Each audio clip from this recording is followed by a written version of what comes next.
How you doing, man? I'm doing good. I'm trying to sort out my selection here. Hell yeah, hell yeah. Let's do it. Okay. Welcome. This is Sessions on Cinema. Today's guest is the returning legend himself, Chris. Ooh. Uh, How's it we have going? we have him back from the Welcome to Raccoon City video, and also from the Oppenheimer video. If you want to see more Chris after this video, please check him out in those ones.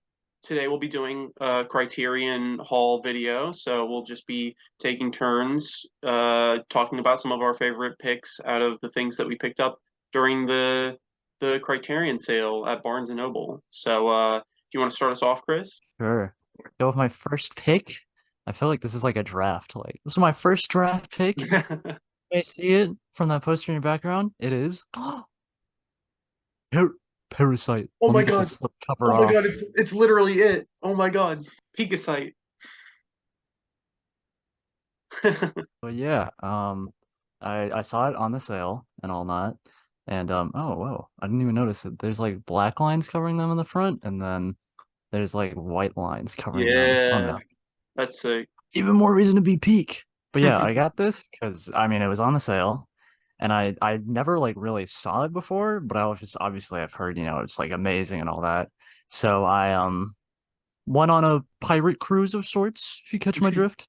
Did a little You quick watch. this was a blind buy for you, right? Yeah, I sort Yeah. of was like, this is good. And I was like, well, we'll get it. And I was like, oh, it was good, good. Yeah, But yeah, it's my first draft pick. nice. Parasite, known peak site. Hmm. Give it, patent pending 5 stars. Hell yeah. It's definitely like one of the best thrillers to come out in a long time. It's Yeah. like very psychological. It's very Hitchcockian. It's like such a well-made movie, and it might even be the director's like magnum opus. Yeah. I hope not. I hope he makes more great films. Yeah. But so far, this is my favorite that he's made. Go Peak? watch it if you haven't. Yeah, yeah. My first pick is gonna be Tess, by Roman Polanski. Yeah, so the deal with this film is that I don't like Roman Polanski, and I don't think many people do. But I particularly have not connected very much with many of his movies. Um, I generally like The Pianist, and I like Rosemary's Baby, but I haven't yet to really truly mesh with or connect with many of his movies. But when I watched this one, it was just so visually beautiful that I just started like becoming so immersed with it, and I then started really connecting with the characters. I love its sort of harsh criticism towards like men and masculinity and the patriarchy that it has throughout the film.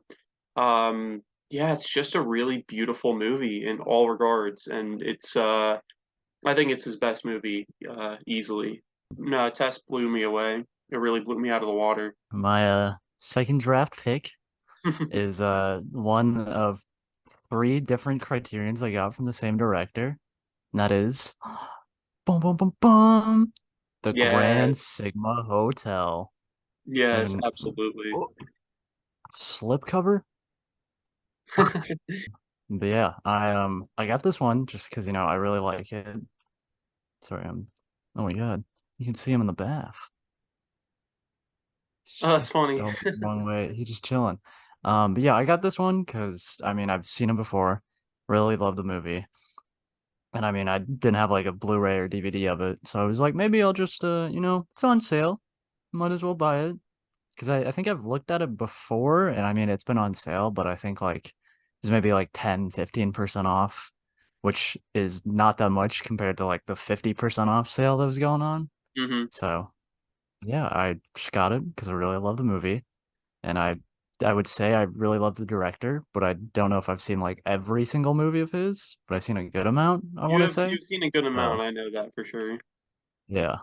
I rewatched Grand Budapest just the other day, and I it's easily his best looking movie. It's immaculately crafted, like every single frame, and it's just like it's so fun. It's just such a fun movie. I like as I was watching it, I just like was laughing at like every little dry bit of humor, and I was uh just completely like transfixed into like universe it was constructing, and it's a brilliant piece of filmmaking.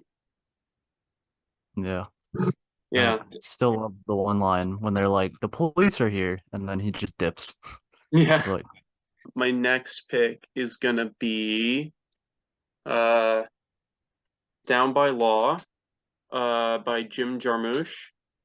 I really love it. I watched it for the first time the other day, and yeah, it's great. Its black and white cinematography is just it reminds me of a film far older than it, and it's really funny and sharp throughout.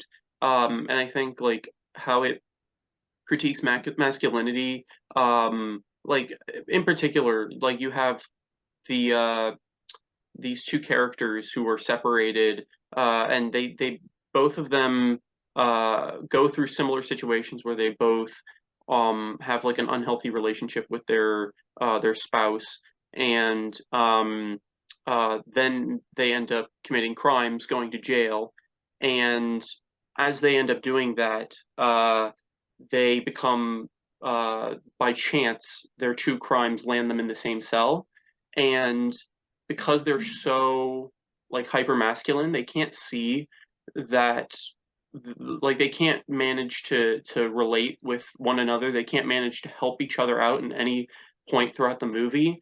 Um, uh, like they can only truly butt heads, and even in the end, when their third cellmate is like finally able to have like a happy relationship once they escape from jail, they can't feel happy for him. All they can think of is themselves, and it's terrific. I all around. It's just a real blast to watch. And Roberto Benigni, hilarious. He's so funny. Um, he's has this bit throughout the movie where he's talking about um, uh, like he's trying to pronounce like people's names.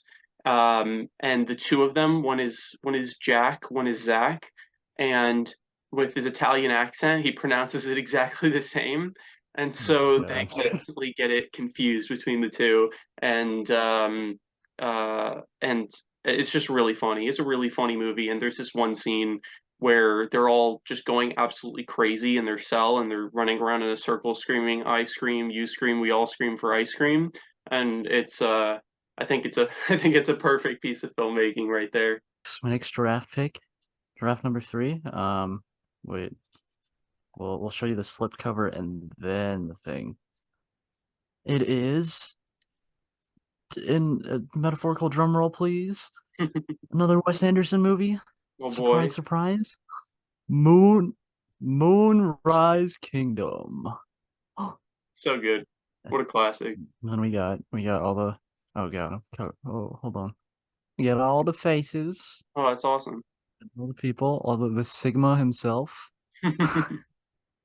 But yeah, I got this because I watched obviously this one was another one I watched before I got it, but it was like because I mean I sort of was like kind of like Wes Anderson movies, and I've heard about Moonrise Kingdom but never like saw it, and I think it was on like Prime or some streaming service.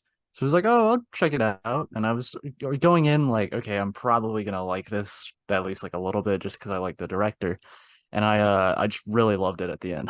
And I was like, oh, it's like okay, this is peak. Yeah. So yeah, it's kind of why I got it, and because I was sort of like, okay, it's probably I think it's one of his earlier ones. I want to say Yeah. no, Yeah. yes, maybe. It's definitely not amongst his like more modern ones. It's like in the Yeah. middle of his career. So I think kind of going in, I was like, okay, it's one of his earlier ones. I'm like, maybe it won't have that like same charm as the other ones do, just because this is like first few movie. But it definitely did have same charm as all that. Yeah, Yeah, overall, really good. yeah. Wes Anderson cinematography, and it's another one just like Grand Budapest. I was just consistently finding myself laughing throughout the entire film. Yeah, he's a The disc is pretty cool. oh damn. Oh god. It's like a reference to the Welcome to Raccoon City, Oh which you should shit. check out. Boost its views. Boost the Yeah, views. I don't think anyone's watching that video, unfortunately, but hey, But they should. they should. It was actually a really funny movie. My next pick will be Ace in the Hole by Billy Wilder. One that on first viewing, I couldn't help but draw comparisons to it and Nightcrawler. I don't know if you've seen that one Seen bits of with it too. Yeah, with Jake Gyllenhaal, Jake right? Gyllenhaal. Yeah, yeah, yeah. Yeah. They're both about a reporter, somebody who's trying to make it big, make a name for themselves, and someone who is also willing, in order to do so, to report on people who are close to death or close to disaster. In Nightcrawler, it's him recording footage of people getting carted away by ambulances. He's like an ambulance chaser. And meanwhile, in this one, the reporter, is played by Kirk Douglas, is trying to capture the collapse of a mine, and the miner is stuck in the collapsed mine, and it's the just like the sort of relationship on how like the news cycle in both films sort of detract from the actual like humanity of the situation or even the reality of it. Truth is irrelevant, and what's more true is sensationalism, and just the absolute greed of this protagonist is so interesting to me. I think if you like movies like There Will Be Blood, I think this character follows a similar arc. Yeah, it's just and just like every other Billy Wilder movie, it's immaculately written with just so many great lines of dialogue. And I think this was at the time one of his biggest financial flops because it he ended up spending so much money and recouping so little. But it's such a shame because I think it's truly one of his best. So yeah, definitely would recommend. We got the final spoilers. It's a Wes Anderson movie. Surprise, surprise. We get the final Wes Anderson Criterion, and this one's special because it's as I would say some of you, but that's like five people would know. It's in the top four of my letterbox. It Oh, hell is yeah. Fantastic Mr. Fox. Bum bum bum bum. Bum, bum, bum, bum. Yeah, I picked this because I think out of the decent amount of Wes Anderson movies I've seen, I just love this movie. I I want to say the most I've seen out of or like the one I've seen the most out of all of his, and I just think the movie is amazing. It's a peak, Fantastic Mr. Sigma. Um, Yeah, and yeah, I mean, I have the Blu-ray of it, so I was like, oh, okay. I was like, do I really want another one? But I was like, this looks way cooler than the Blu-ray. it does. So I I'm was like, honestly I'll just jealous with get my rid of the Blu-ray. yeah, Yeah, I was like, got my maybe I'll just faded get rid of the Blu-ray. Blu-ray. Maybe the 100 subscribers Sessions on Cinema special, giving Oh away shit. the Blu-ray copy of Fantastic Mr. Fox, owned by me, Chris, Holy shit. and other aliases. You heard I'll that even here. sign it.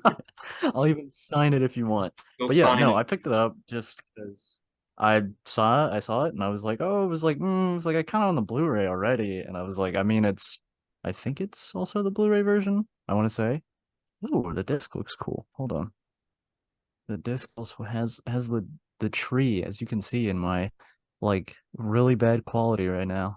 Yeah. It's But yeah, got the no, stump no, from the they're tree. home. Yeah. But yeah, I just really liked it and I saw it and I was like, okay. I was like, as much as I'm like, oh, I already got the Blu-ray, I'm like, this looks like insanely cooler. So I decided to get it. And there's nothing more I can say besides every positive word possible for this movie. Yeah, I love it's like again another movie. We're talking about a lot of movies that deal with masculinity, but that one also deals with it so well where uh the titular Fantastic Mr. Fox, he is uh like a bad father and husband. He's trying to be good. He's trying to be successful and great. And again, he lets that sort of rule over his every action and his interactions with his family, and how he treats them.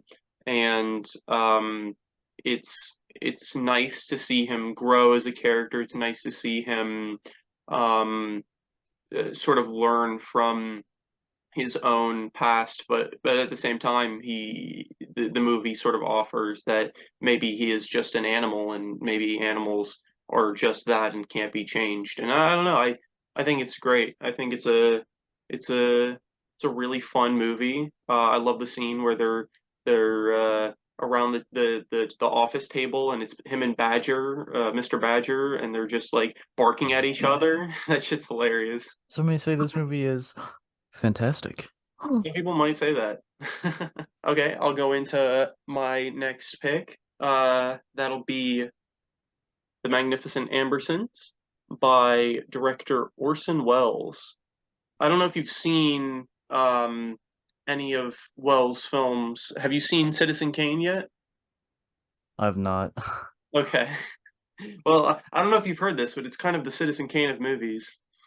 Yeah, you're probably gonna lose so many viewers after this. They're like, what? What?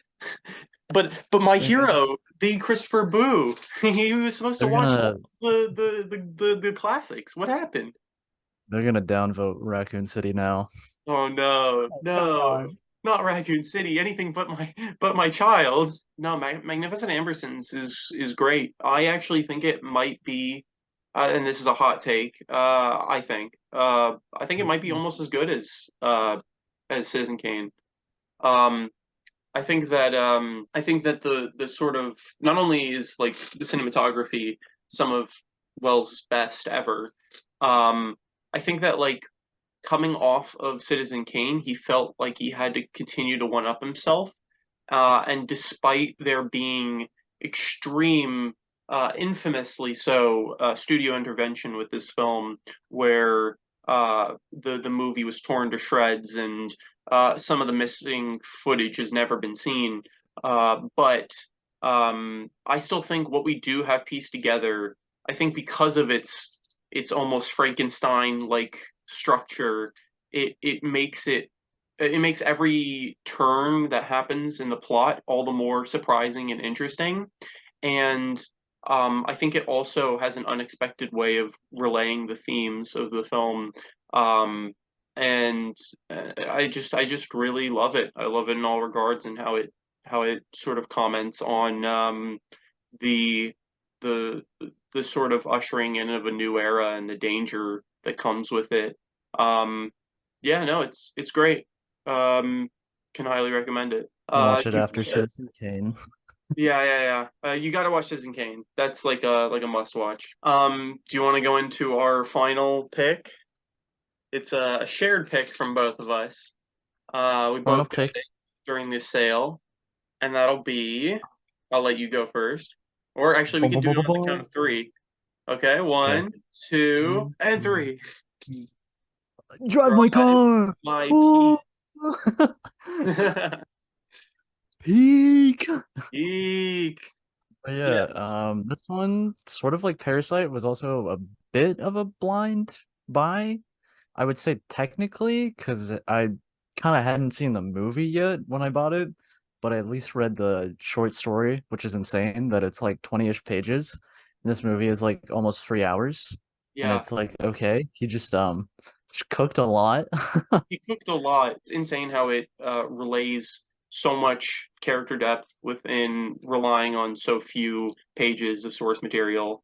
Um, I think it also helps that it's the source material was based on the like Chekhov play, which is Uncle Vanya, if I'm correct. I think so. I think Hamaguchi stated that he relied a lot on the sort of depth found in that play in order to sort of fill out his characters in this one. But either way, it's immensely impressive how he was able to not only adapt, but I think without even reading the original source material, I can find it hard to believe that it could be better. Yeah. It's yeah, I don't know. What kind of things did you notice as like differences between like the movie and the original source material? Before I say, we're gonna go a little bit into spoiler territory.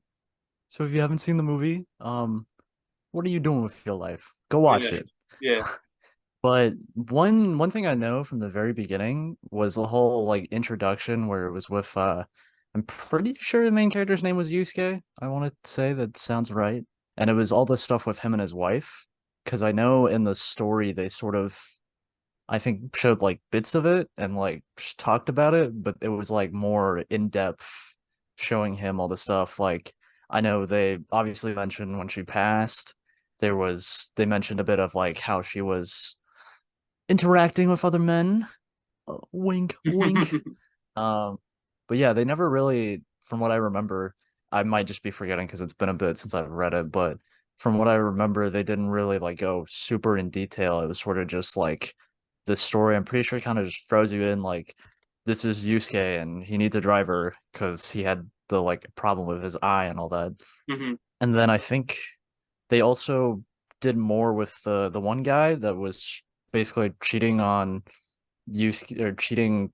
His Sorry, wife was I'm trying to cheating figure out a on phrase. his. Yeah, yeah, Yes, that guy. They definitely added way more to him because I think it was literally just the bits where he got into the play and then when they went to the bar and they just added like this whole other stuff like the police are like you basically killed a man, come here, and then like I think they sort of made him out to be kind of a pedophile too. So they definitely added a bit more. It was literally just in the story. It was like, this is the guy that I know who's cheating on my wife, and Yusuke's like, I'm just gonna keep talking to him and see if he feels remorse or anything. But I do think it was sort of interesting that like with both the movie and the story, that the main character Yusuke, he obviously very early on knew that his wife was like cheating on him, but he never really like went out and was like like how to talk to her, or even like when he was sort of talking to the dude, he didn't like straight confront him and been like, yeah, why did you do this? yeah. Sort of just like almost just bottle it up in a way. hmm So I thought that was definitely interesting.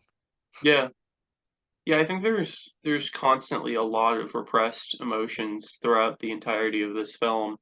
I think through its these characters' repression, they can uh, often seem like I guess like boring or uninteresting, but I think there's so many subtle details throughout this film that really shows just how tragic each of its characters are and how deeply sad most of them are.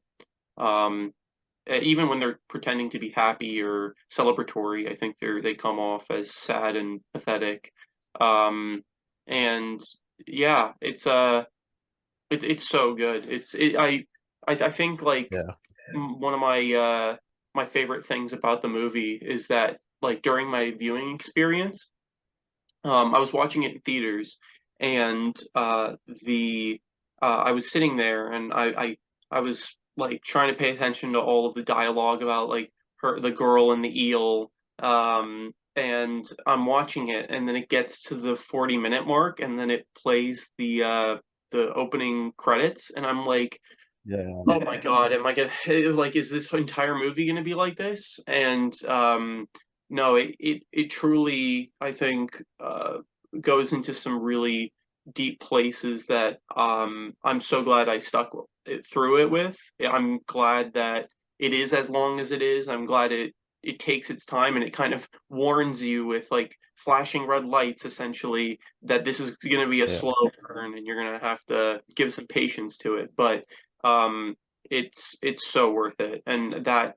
sort of has enriched my experience when sitting back and looking on it. I think also one thing I forgot to mention is I'm pretty sure the one of the main people that was helping Yusuke with the play that like could speak, sign language. I'm pretty sure all the stuff they included, like, the lady that spoke sign language was his wife and all that, which again is a spoiler. Hmm. But I think they added that in the movie too, which I thought was really interesting though, because it's sort of obviously, some of these people, it's like, oh, this is an actor that, knows Yusuke and has heard about him and wants to be in his play, but it like added more depth to like just being like, I want to be in this play because I'll be famous. Yeah, I love that whole scene with the deaf woman and her husband and Yusuke and his driver. I love that whole dinner conversation. I think it's one of the best scenes in the whole movie. I think one of my favorite scenes was it was when Yusuke and the driver were in the car, and I think it was like nighttime or something. So she Oh, they was got sort the of telling. cigarettes hanging out the window. It's not even that. Oh, okay. I mean, I do love that part too, but it was when they were sort of revealing their backstories to each other, and she was saying, "Oh, there was a storm, and I." She's like, "I'm a child. I didn't know if I could save my mother, so I feel like I just Yeah. killed her." And he was like, "Oh," he's like, "Well," he's like, "If I was your father, I'd tell you it's not your fault." But he's like, Mm-hmm. "But I'm not your father." And it was just like I was Man, like, "Oh, oh." It's like, yeah. "Ooh." Oh, yeah. It's brutal. It's a such a raw scene, and it reminds me of like the another scene again, as you'd imagine from the movie's title, Drive My Car. There's a quite a number of scenes that happen in cars, but I love the scene Yeah. where they're being chauffeured around and the young guy who his wife cheated on him with, the two, him and Yusuke and the guy who slept with his wife are sitting in a car, and he sort of they he tells like his version of the eel story. The story that his wife was writing, Yeah, yeah, where yeah. it was about the stalker girl, that sort of was like go into the guy's house and all. Because it just shows like how little he actually truly connects and understands with his wife. That he Yeah. needs to look at it on a very literal basis. Um, but yeah, no, it's I they're talking about the short story in the car, and it shows that like how different of a relationship the two of them had from their sort of interpretations of her story and how much she was willing to tell them of her story. Um, there's just so many layers to unpack with this film. And also, this car at the front, this red car, Hmm. I want it. Yeah, yeah, it's probably super expensive because of the this Oh film. yeah, for sure. Some great films we picked up. Yeah, Thank you for joining me on today's episode of Sessions on Cinema. no problem. Thanks for having me.